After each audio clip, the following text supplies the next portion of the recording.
Ta'ala wa barakatuh.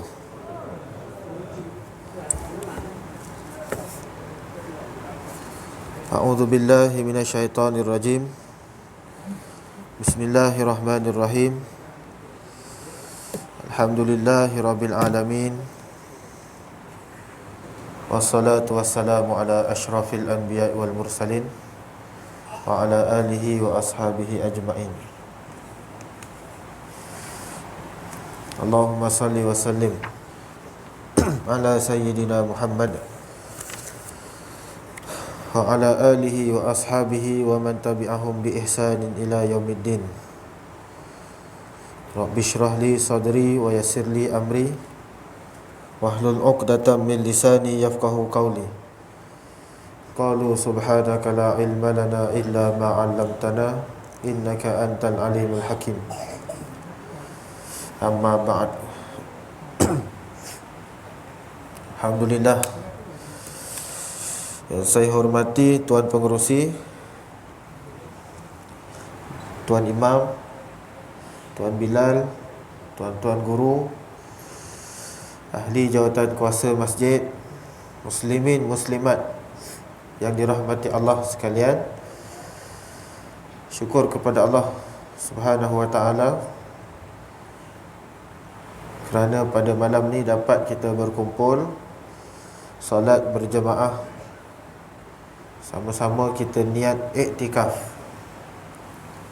duduk dalam majlis ilmu, salah satu taman daripada taman-taman syurga Allah.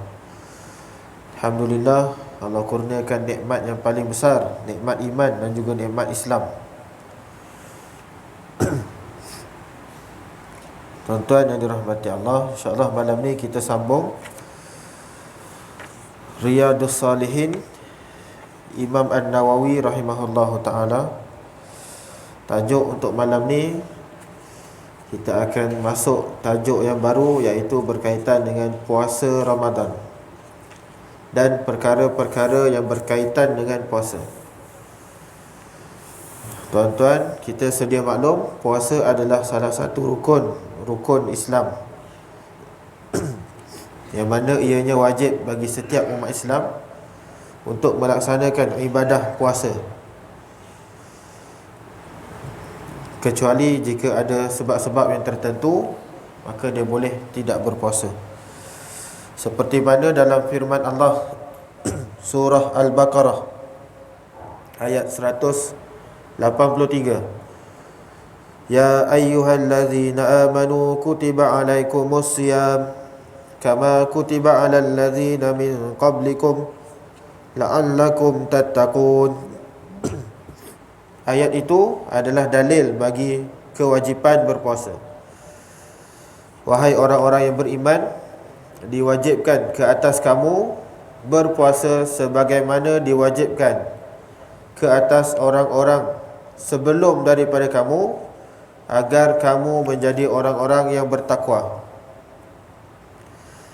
Ayyaman ma'dudat, faman kana minkum maridan aw ala safarin fa'iddatum min ayyamin ukhar wa 'alal ladzina yutiqunahu fidyatun ta'amu miskin faman tatawwa'a khairan fahuwa khairul lahu wa an tasumu khairul lakum in kuntum ta'lamun.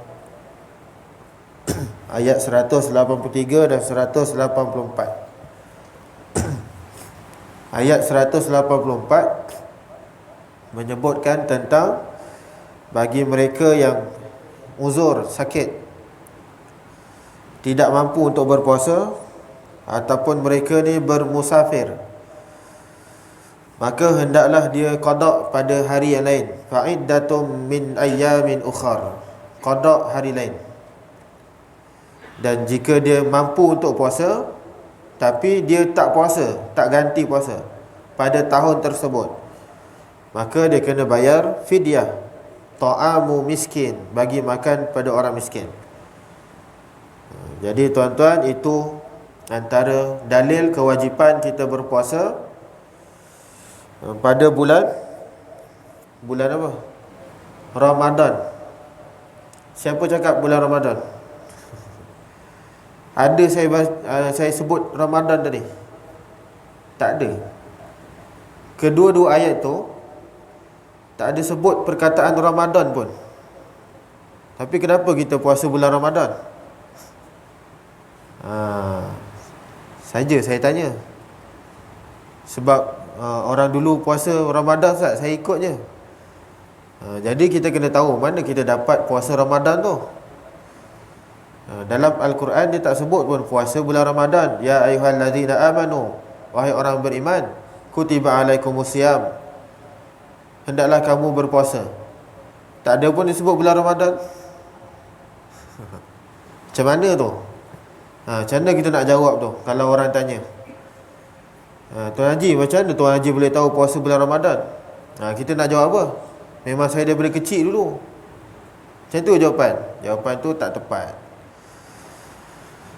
Sebenarnya kita dapat puasa Ramadan pada hadis. Pada satu hadis Nabi sallallahu alaihi wasallam, man shama ramadana imanan wa ihtisaban ghufira lahu ma taqaddama min dhanbih. Barang siapa yang berpuasa pada bulan Ramadan penuh keimanan dan pengharapan kepada Allah, Allah ampunkan dosa dia yang lalu. Hadis tu baru sebut Ramadan. Al-Quran tak sebut pun Ramadan. Itu menunjukkan apa? Kedua-dua sumber ini kita perlu ambil dan jangan tolak satunya. Kita perlu ambil kedua-dua sumber, Al-Quran dan juga hadis, sebagai rujukan. Kalau kita ambil satu je, kita akan jadi apa? Sesat, tak tahu. Kalau kita tolak hadis, golongan anti hadis, dia tolak hadis, kita tanya pada dia, awak kata awak tolak hadis, awak puasa bulan apa? Ramadan. Dia cakap, mana bukti dia?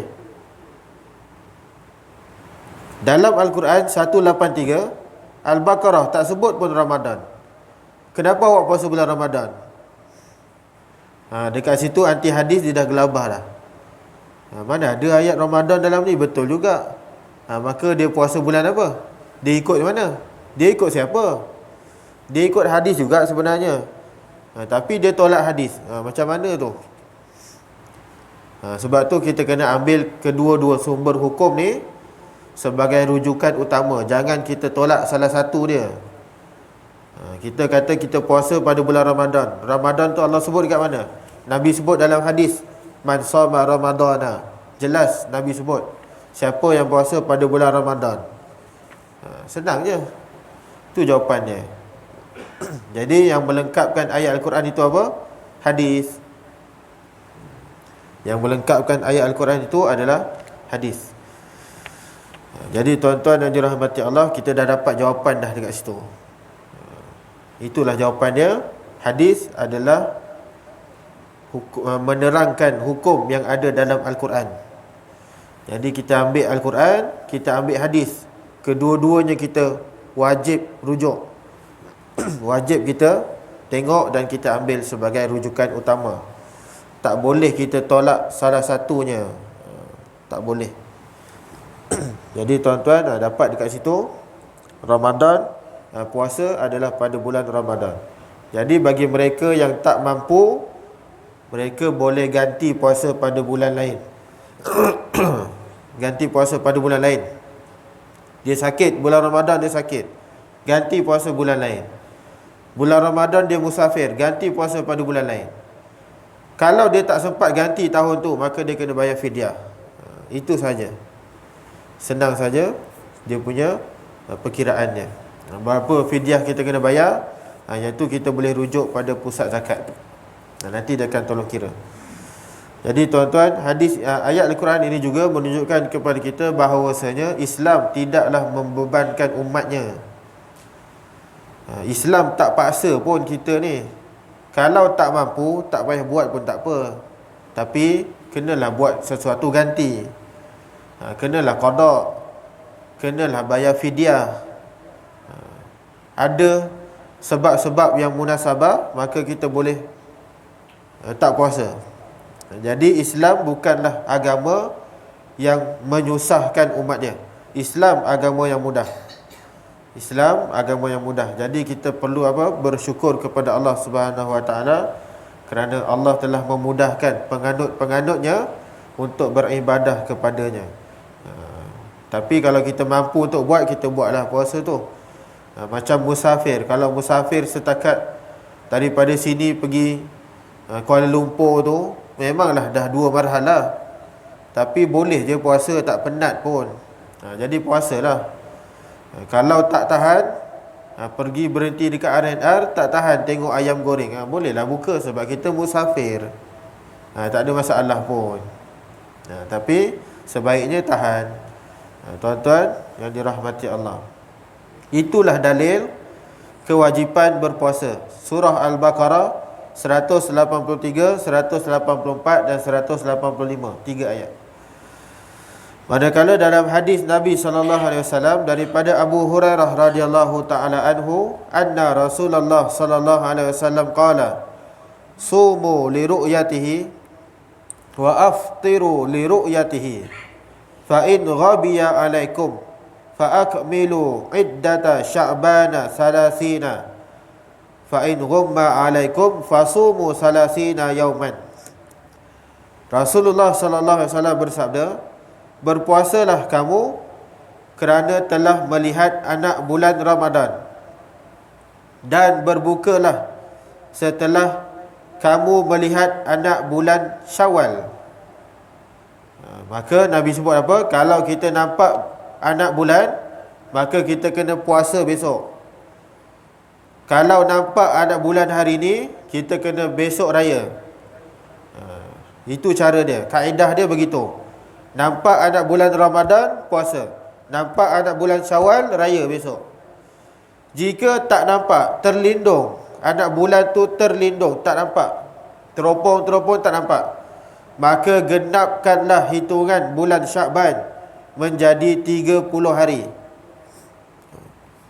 Maka genapkanlah bulan Syakban 30 hari. Kita duk teropong tiap-tiap tahun, tahun tu tak nampak, maka kita genapkan 30 hari. Itu asas dia. Hadis yang menceritakan tentang anak bulan. Tuan-tuan yang dirahmati Allah, sebelum saya masuk cerita anak bulan ni, saya kongsikan beberapa perkara tentang takwim hijrah. Takwim. Apa asal usul takwim kita yang kita guna sekarang ni? Apa rujukan utama kita sebenarnya? Tuan-tuan, dalam ayat Al-Quran surah Yunus ayat 5, Allah Subhanahu wa taala berfirman, huwallazi ja'ala asy-syamsa dhiya'an wal qamara nuran wa qaddarahu manazila lita'lamu 'adada sinina wal hisab. Allah sebut apa? Allah telah menjadikan matahari dan bulan. Tujuan dua benda ni apa? Kenapa Allah jadikan matahari dan bulan? Supaya kita boleh menentukan perjalanan tiap-tiap sesuatu itu. Daripada dia berpindah daripada tempat peredarannya masing-masing. Daripada bulan, kita tengok dapat, kita kira bulan, berapa bulan. Daripada matahari, kita dapat tengok peredaran masa dan sebagainya. Maka dua ciptaan Allah ni adalah rujukan utama kita dalam kita tengok masa dan waktu. Kiraan tahun dan kiraan masa, kita tengok dua benda ni, bulan dan matahari. Itu asal dia. Dulu tak ada jam. Zaman dulu tak ada jam.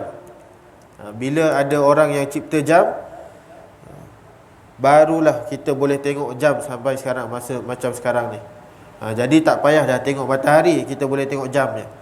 Dulu memang kita kena tengok bulan dan tengok matahari. Itu cara dan kaedah dia. Sebab tu Allah sebut dalam surah Yunus ayat 5, jadikan bulan dan matahari sebagai rujukan untuk mengetahui peredaran masa dan tahun. Tuan-tuan yang dirahmati Allah, takwim hijrah kita jadikan dan kita gunakan sebagai takwim utama umat Islam untuk beribadah. Kita ni ada dua kalender. Kita sedia maklum kita ada dua kalender. Kalender Hijrah, kalender Masihi. Kalender Hijrah kita guna untuk beribadah. Rujukan sebagai waktu ibadah. Hijrah kita tengok. Kalender Masihi kita tengok untuk urusan dunia. Urusan dunia kita tengok Masihi, Januari, Februari dan sampai Disember. Untuk urusan ibadah kita tengok kalender Hijrah. Tuan-tuan, kalender Hijrah dikira berpandukan apa? Peredaran bulan. Kalender Hijrah dikira berpandukan peredaran bulan. Sebab tu kita kena tengok anak bulan. Dia kira peredaran bulan. Jadi nak tahu cukup sebulan, tengok anak bulan. Dah masuk bulan baru ke belum, tengok anak bulan. Maka itu rujukan utama kalender Hijrah. Manakala takwim Masihi ataupun Miladiyah menggunakan peredaran matahari. Hijrah tengok bulan, Miladiyah tengok matahari. Dua perkara yang berbeza. Macam mana kita dapat takwim miladi tu? Maksud dia apa? Kita dapat takwim itu berdasarkan tahun kelahiran Nabi Isa alaihi salam. Jadi kalender Masihi yang kita kira sekarang ni 2022, itulah tahun kelahiran Nabi Isa alaihi salam. Ia dikira bermula Nabi Isa lahir. Jadi berapa umur Nabi Isa sekarang? 2022. 2022. Kalau ikut kiraan dia lah. Takwim miladiyah. Milad tu apa? Lahir. Milad itu maksud dia lahir. Hari lahir Nabi Isa. Maka golongan ataupun penganut Kristian, dia ambil sempena kelahiran Isa, Nabi Isa alaihissalam. Jadi dijadikan kalender Masihi.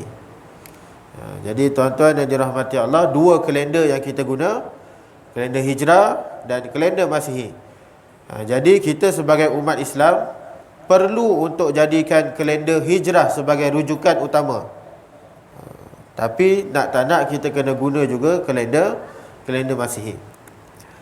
Kalau ikut sejarah takwim Hijrah pula, sebelum kedatangan Nabi SAW, masyarakat Arab, mereka menamakan tahun-tahun itu berdasarkan peristiwa besar yang berlaku pada tahun tersebut. Maka orang Arab, dia tengok dalam masa setahun tu apa peristiwa besar yang berlaku, maka dia ambil peristiwa itu, dia letak pada tahun. Contoh, peristiwa serangan tentera bergajah terhadap Kaabah. Waktu tu tak ada kalender Hijrah lagi.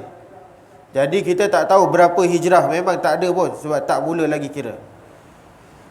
Jadi orang-orang Arab, masyarakat Arab pada ketika itu, mereka menetapkan tahun itu sebagai tahun gajah. Tahun gajah. Sempena serangan tentera Gajah Abrahah menyerang Kaabah. Jadi orang Arab letak tahun gajah. Tahun gajah. Jadi tuan-tuan, itu contoh dia. Itu contoh yang berlaku sebelum adanya kalender Hijrah dikira. Kemudian saya bagi contoh lain. Tahun berlakunya Hijrah dinamakan tahun azan. Tahun Hijrah yang pertama dinamakan tahun azan. Kenapa? Tahun pertama adalah azan disyariatkan. Maka tahun itu digelar tahun azan. Tahun pertama. Tahun kedua selepas Hijrah dinamakan tahun perang. Sebab apa? Sebab tahun kedua perang umat Islam pertama kali dijalankan. Tahun kedua. Pertama kali umat Islam berperang pada tahun kedua Hijrah. Tapi waktu tu dia tak kira lagi. Jadi dia letaklah tahun perang. Tahun ketiga dia letak tahun puasa, sebab tahun ketiga disyariatkan puasa.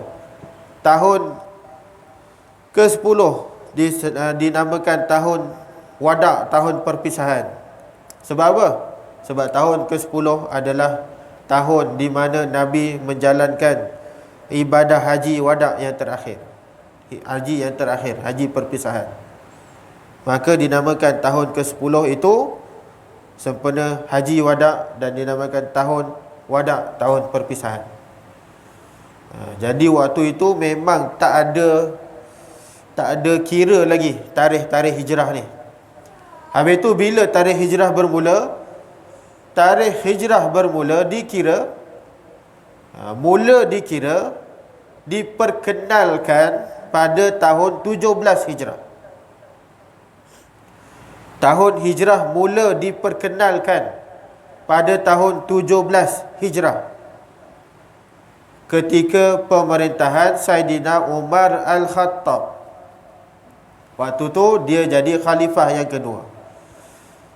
Waktu itulah dialah yang memperkenalkan kalender hijrah dan digunakan secara meluas mula pada tahun 17. Macam mana boleh dapat ilham tu?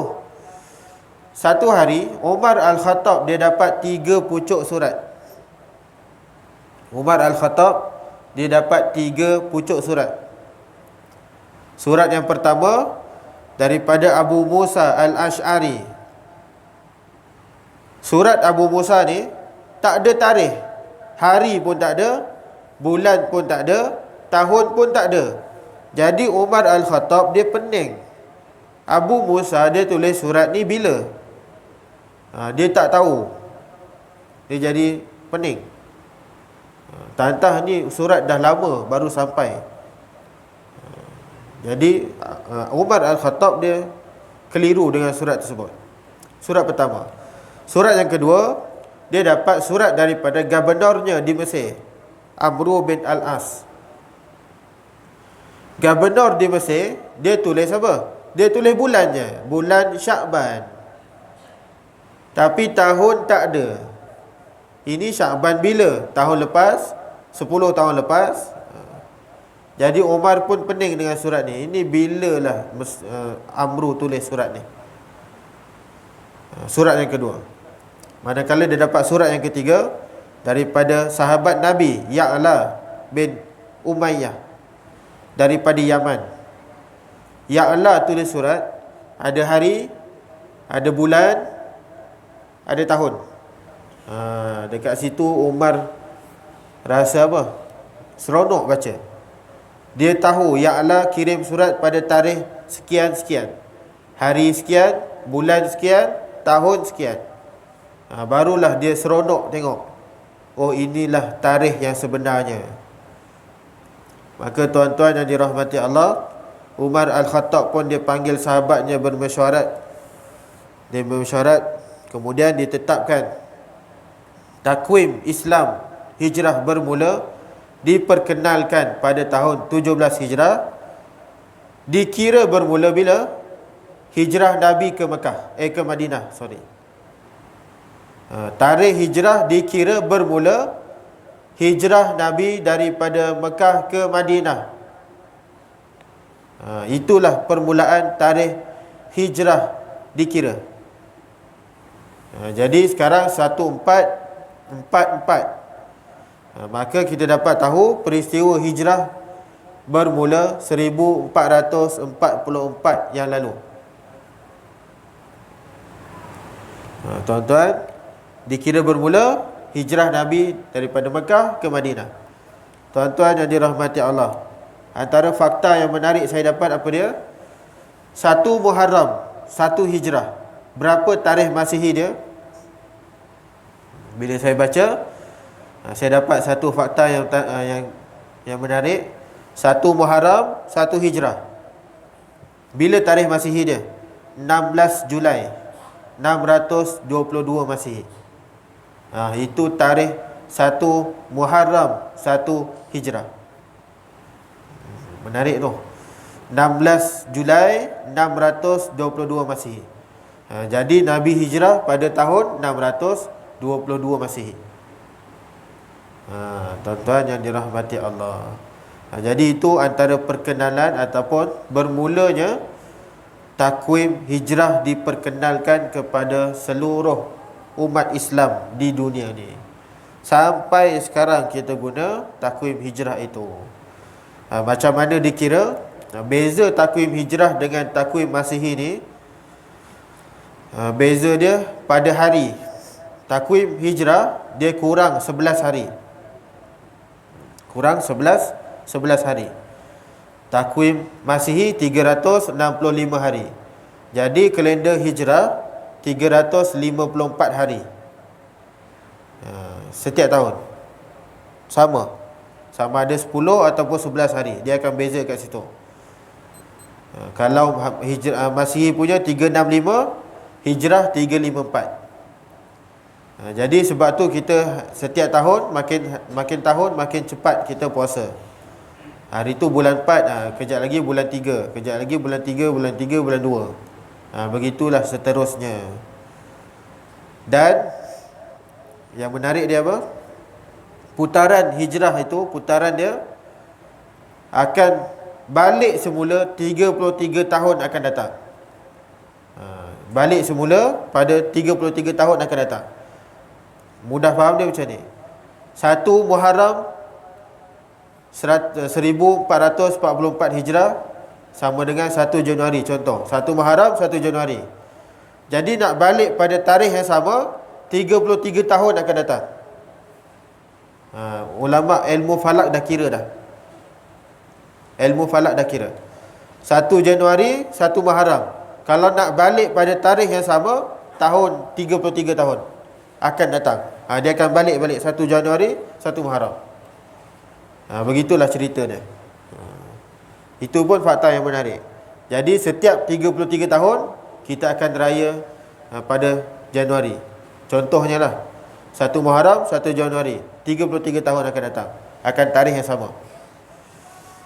Jadi tuan-tuan yang dirahmati Allah, jadi kalender Islam ada 29 hari, ada 30 hari, berdasarkan pada anak bulan. Jadi itu antara perkara yang menarik yang saya boleh kongsikan berkaitan dengan takwim hijrah. Kita masuk pada ni anak bulan. Nabi sebut apa? Sumu li ru'yatih wa aftiru li ru'yatih. Bila kamu nampak, kamu puasa. Bila kamu nampak anak bulan Syawal, kamu berbuka raya. Hadis itu adalah perintah untuk melihat anak bulan dalam menentukan bulan Ramadan dan hari raya. Jadi kita nak tengok anak bulan, nak tentukan bulan Ramadan, kita kena tengok anak bulan. Nak tentukan hari raya, kita kena tengok anak bulan. Maka kalau kita nampak, maka kita puasa besok. Kalau tak nampak, kita genap 30 Syakban. Begitulah cara dia. Jadi tuan-tuan yang dirahmati Allah, menurut mazhab Syafi'i, kita guna cara melengkapkan 30 hari pada bulan Syakban dan 30 hari pada bulan Ramadan. Di Malaysia kita guna dua kaedah. Disebut sebagai ru'yah, tengok anak bulan, dan juga hisab. Ru'yah dan hisab, dua kaedah Malaysia gunakan. Jadi yang saya sebut tadi itulah, kalau kita nampak anak bulan, maka kita puasa. Kalau tak nampak, sambung Syakban. Begitulah cara dia. Malaysia memang gunakan sebegitu. Nak menentukan bulan apa? Ramadan, Syawal, Zulhijjah. 3 bulan. 3 bulan ni kita akan tengok anak bulan. Bulan-bulan lain kita guna kaedah hisab, kiraan. Tak ada tengok dah. 3 bulan ni je kita tengok anak bulan.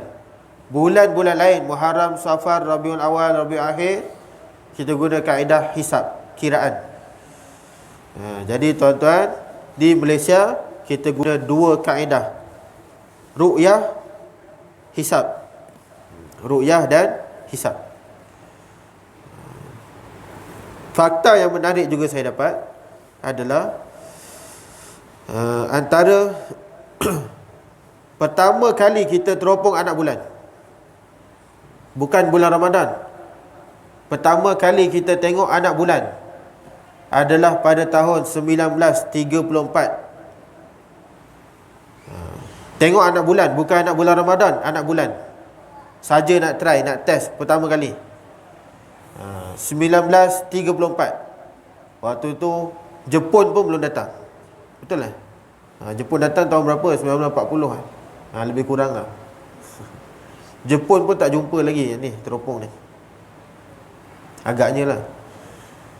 1934. Dilakukan dekat mana? Masjid Sultan Abu Bakar, Johor Bahru. Itu sejarah dia. Di situlah tempat pertama kali anak bulan diteropong. Anak bulan Hijrah, bukan anak bulan Ramadan. Dan yang paling menarik apa dia? Anak bulan Ramadan pertama kali dicerap adalah pada tahun 1972. Anak bulan Ramadan pertama kali kita tengok dicerap pada tahun 1972. Yang menariknya apa? Tempat cerapan itu adalah di Teluk Kemang. Di Teluk Kemang inilah pertama kali anak bulan Ramadan dicerap.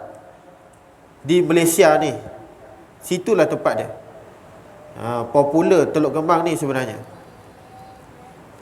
Kita patut berbangga ada balai cerap yang pertama kali digunakan untuk cerap anak bulan Ramadan. Situ 1972. Sampai sekarang dia masih digunakan. Tak tahu kenapa dia buat dekat situ, kenapa dipilih dekat Teluk Kemang. Boleh jadi di Teluk Kemang ni tempat yang strategik. Boleh jadi. Boleh jadi. Jadi tuan-tuan, itu sejarah dia. Kita warga Teluk Kemang, kita patut berbangga. Ada balai cerap yang pertama digunakan untuk cerap anak bulan Ramadan. Seronok tu. Oh, duduk Teluk Kemang? Ya, duduk Teluk Kemang. Tu balai cerap yang pertama tu. Tu boleh bangga sikit lah. Ada lah benda yang kita nak bangga kan. Tak adalah benda yang mengarut-ngarut. Oh, awak Teluk Kemang? Ya. Balai cerap yang pertama di Malaysia ni, Teluk Kemang. Tuan-tuan, kita boleh belagak sikit lah. Tak adalah nak belagak, tapi bangga. Seronok. Jadi tuan-tuan, itulah antara kelebihan yang ada di Teluk Kemang ni. Jadi tuan-tuan, 1972 pertama kali ditengok. Dan sampai tahun ini lebih ada 29 ataupun lebih 30 tempat untuk mencerap anak bulan. Lebih daripada 29, 30. Bukan Teluk Kemang je, banyak lagi tempat lain. Tapi yang baiknya apa? Teluk Kemang ni yang pertama. Jadi tuan-tuan yang dirahmati Allah, itu sejarah dia lah. Sejarah dia. Macam mana kita nak tahu besok raya ataupun tidak? Sebenarnya dia ada kiraan dia. Bukan tengok anak bulan besok raya. Bukan. Dia ada kiraan dia. Berapa lengkung anak bulan tu? Berapa umur anak bulan tu? Banyak kiraan dia. Berapa tinggi anak bulan tu? Bukan nampak je boleh raya terus. Tak. Sebenarnya boleh jadi sebelum ni nampak, cuma belum cukup umur. Anak bulan tu belum cukup umur. Sebelum ni nampak je, cuma belum cukup umur. Jadi kena genapkan 30. Kebetulan tahun ni nampak anak bulan cukup umur dah. Itu yang raya awal tu. Sebab anak bulan dah cukup umur, tinggi pun dah cantik, lengkung pun dah elok. Besok raya je lah. Senang. Bukanlah senang, nak kira tu susah. Ada darajah dia. Kan saya sebutkan, pening pula tuan-tuan acik-acik ni. Apa benda bahasa yang Ustaz sebut, magnitude, longitude, bagailah. Tak payahlah saya sebut. Kalau nak belajar, boleh pergi dekat sana, Balai Cerap Teluk Kemang tu, boleh tanya dekat pegawai dia. Nanti dia ajak tengok teropong tu. Boleh je tengok, boleh. Nak tengok teropong ikan paus tengah laut pun boleh. Tak ada masalah. Tapi kena minta izin dululah. Jangan pergi teropong je. Jadi kita tengok anak bulan. Bila dah nampak anak bulan tu, dia akan ada kiraan dia. Lengkung tu berapa, tinggi anak bulan tu berapa, umur dia berapa. Umur dia kena 8 jam. Anak bulan tu kena 8 jam umur anak bulan tu. Kalau tak cukup umur, belum boleh raya lah, belum boleh puasa. Jadi begitulah kaedah kiraan dia. Jadi tuan-tuan yang dirahmati Allah, sekarang zaman makin canggih dan makin maju. Kita boleh tengok teropong tu je, dah boleh tahu dah ini besok raya. Tak ada kira-kira kalkulator dah. Tengok je dah boleh tahu besok raya. Begitulah kaedah dia. Kalau dulu, yang saya sebut dulu, saya cerita dulu, orang Teluk Kembang ni, dia buat macam mana? Dia duduk tepi pantai, dia berzikir. Dia berzikir pukul 3, pukul 4 tu dah berzikir dah. Duduk tepi pantai. Dia berzikir. Barulah tengok anak bulan. Tak payah pakai teropong. Teropong pakai tangan je. Pakai tangan pun nampak. Macam tu. Macam Piramli buat. Pakai tangan pun nampak. Tuan-tuan, dulu. Waktu tak ada teropong yang canggih sekarang ni. Sekarang ni dah boleh tengok guna teropong. Dia tengok macam tu je dah boleh tahu dah berapa umur dia, berapa lengkung dia dan sebagainya. Jadi tuan-tuan yang dirahmati Allah, itulah kaedah kita menetapkan permulaan bulan Ramadan, bulan Syawal, bulan Zulhijjah. Ramadan, Syawal, Zulhijjah. 3 bulan ni kita akan tengok anak bulan. Bukan tengok bapak bulan. Anak bulan kita tengok. Bukan dah bulat ni. Bulat tu dah tengah bulan. Bulat yang bulan penuh tu tengah bulan. Jadi kita jadikan bulan sebagai rujukan utama dalam menentukan takwim hijrah bagi umat Islam. Bulan tu penting untuk kita ibadah kepada Allah. Itu ciptaan Allah yang dinamakan bulan. Bukan saja-saja Allah ciptakan bulan tu. Cantik bulan tu, memang cantik. Ada lopak-lopak, ada kawah, cantik. Tapi bukan saja-saja. Itu nak tengok masuk bulan Ramadan, bulan Syawal, bulan Zulhijjah. Itulah dia. Jadi apa yang Allah cipta itu semuanya tidak sia-sia. Ada manfaat dan kegunaannya. Jadi tuan-tuan yang dirahmati Allah, itu kaedah dia yang disebut menurut hadis daripada Abu Hurairah. Hadis yang sahih riwayat Imam Bukhari dan Imam Muslim. Tuan-tuan muslimin muslimat yang dirahmati Allah, apa lagi perkara tentang bulan Ramadan yang kita boleh kongsikan? Sebenarnya benda-benda ni semua dah saya sebut dah. Banyak kali dah. Tiap-tiap tahun masuk bulan puasa, benda ni lah diceritakan. Tiap-tiap tahun bulan Ramadan, benda ni lah cerita dia. Apa dia contoh dia? Contoh dia Nabi sebut, barang siapa yang membangunkan Ramadan, malam bulan Ramadan, bangunkan qiyamul lail Lailatul Qadar dengan penuh iman dan pengharapan Allah ampunkan dosa dia yang telah lalu dan yang akan datang. Itu antara contoh kelebihan bulan Ramadan. Lagi apa kelebihan bulan Ramadan? Untuk orang yang berpuasa ada 2 kegembiraan. Nabi sebut, li saimi farhatan, 2 gembira. Yang pertama, farhatun inda fitrihi, kegembiraan ketika berbuka. Jarang orang buka, dia buka monyok aja, jarang. Melainkan dia tak dapat apa yang dia nak. Dia nak air bandung, dia tak dapat air bandung. Boleh jadi monyok. Tapi dalam masa yang sama dia seronok nak buka.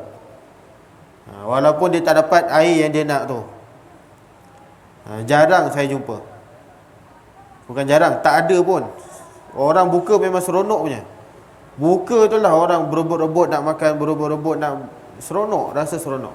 Macam hari raya buka tu. Sebab tu Nabi sebut untuk orang yang berpuasa, gembira yang pertama adalah gembira waktu buka. Memang itu waktu buka yang paling seronok. Yang kedua, fa farhatun inda liqa'i rabbih, kegembiraan bila bertemu dengan Tuhannya. Nanti di hari akhirat, bila kita tengok pahala kita, puasa kita banyak, waktu tu kita akan rasa seronok. Wow, banyak pahala puasa aku sebenarnya. Sebab apa? Sebab Nabi sebut, sesungguhnya semua kebaikan dikira, digandakan pahalanya 10 hingga 700 kebaikan-kebaikan lain. Tapi puasa tidak ditetapkan. Boleh jadi 1000, boleh jadi 1,000,000, boleh jadi berpuluh juta, berbilion-bilion. Boleh jadi ganjaran tu digandakan. Allah tak sebut secara khusus. Kebaikan-kebaikan lain digandakan sampai 700. Tapi untuk puasa tak ditetapkan. Sebab tu bila kita bertemu dengan Allah, kita tengok pahala puasa kita banyak, kita rasa seronok. Itu kegembiraan yang kedua. Kegembiraan ketika buka, gembira ketika bertemu Allah nanti. Lagi apa kelebihan bulan Ramadan? Sesungguhnya bau mulut orang yang berpuasa adalah seperti bau kasturi di sisi Allah. Fihi atyabu indallah min rihil miski. Yang ni saya dah sebut banyak kali dah, saya pesan. Bau kasturi tu di sisi Allah. Saya dah sebut dah banyak kali, saya pesan. Bau kasturi di sisi Allah, bukan di sisi manusia. Kalau di sisi manusia, dia tak jadi bau kasturi bang. Dia bau apa? Bau petai, bau jering, bau belacan. Itu bau dia. Tak payahlah nak pergi tiup dekat orang sebelah. Kan bau kasturi, siapa kata? Bau kasturi di sisi Allah. Di sisi manusia bau durian. Apa yang kita makan tadi, itulah yang bau keluar.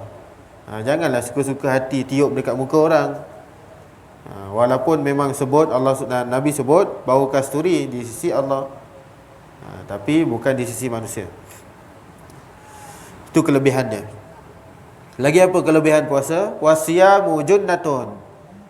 Puasa itu adalah perisai. Perisai yang bagaimana? Apa yang dimaksudkan oleh Nabi sebagai perisai? Dia boleh halang daripada apa? Nanti saya sambung minggu depan. Perisai puasa tu maksud dia apa? Macam mana Nabi sebut puasa boleh jadi perisai? Baju perisai, macam mana boleh jadi perisai tu? Nanti saya huraikan apa yang dimaksudkan oleh perisai yang disebut dalam hadis Nabi SAW. Dan banyak lagi kelebihan-kelebihan berpuasa yang akan saya sebutkan nanti, termasuk puasa sunat. Puasa sunat. Puasa sunat pun ada kelebihan-kelebihan dia yang tersendiri. Puasa Isnin Khamis. Kenapa Isnin Khamis? Kenapa tak puasa hari Jumaat, Ustaz? Kenapa Isnin Khamis? Ada sebab dia. Nanti saya bagi tahu. Kenapa? Apa kelebihan puasa Ashura? Apa kelebihan puasa Arafah? Apa kelebihan kita puasa 3 hari dalam 1 bulan? Kenapa Nabi suruh puasa 3 hari dalam 1 bulan? Nanti saya akan sebutkan kelebihan-kelebihan dia, puasa-puasa sunat yang disebut dalam hadis, insya-Allah. Jadi tuan-tuan yang dirahmati Allah, cukup sekadar itu malam ni. Yang baik datang daripada Allah, yang lemah, yang kurang datang pada saya sendiri. Aku qauli hadza wa astaghfirullahal azim li wa lakum. Wabillahi taufiq wal hidayah. Wassalamualaikum warahmatullahi wabarakatuh. A'udzu billahi minasyaitonir rajim. Bismillahirrahmanirrahim. Alhamdulillahi rabbil alamin. Wassalatu wassalamu ala asyrafil anbiya'i wal mursalin wa ala alihi wa sahbihi ajma'in. Allahumma rzuqna mutaba'atin nabiyyi sallallahu alaihi wasallam, awalan wa akhiran wa zahiran wa batinan wa qawlan wa fi'lan wa ibadatan wa amalan salihan. Allahumma faqihna fid din wa 'allimna at-ta'wil.